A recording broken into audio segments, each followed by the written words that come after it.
জানো তো 10টা বাচ্চার মধ্যে একটা বাচ্চা কেন গুনতে ভালোবাসে? কারণ এটা খুব মজার আর খুব সোজা।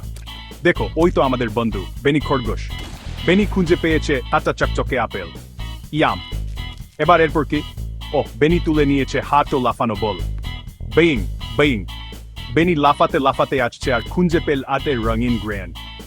চলো আঁকি। ওয়া, বেনি পেয়েছে সাথে কিচিরমিচির করা মুরগির ছানা।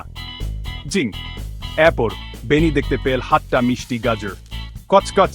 দেখো, ইয়াত্তা গুনগুন করা মাম্মাচি বেনির চারপাশে উড়েছে। বম্ব।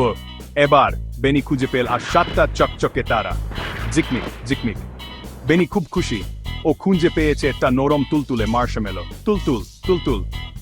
ওয়াও, ওটা চকচকে ঝিনুক সমুদ্রের ধারে পড়ে আছে। চকচক চকচক। আর সবশেষে বেনি খুঁজে পেল পেটটা ছোট্ট কচ্ছপ। ধীরে ধীরে। খুব ভালো করেছো বাচ্চারা। তোমরা বেনির সাথে পুরো পর্যন্ত গুনেছ। আবার দেখা হবে আরো মজার সঙ্গ নিয়ে।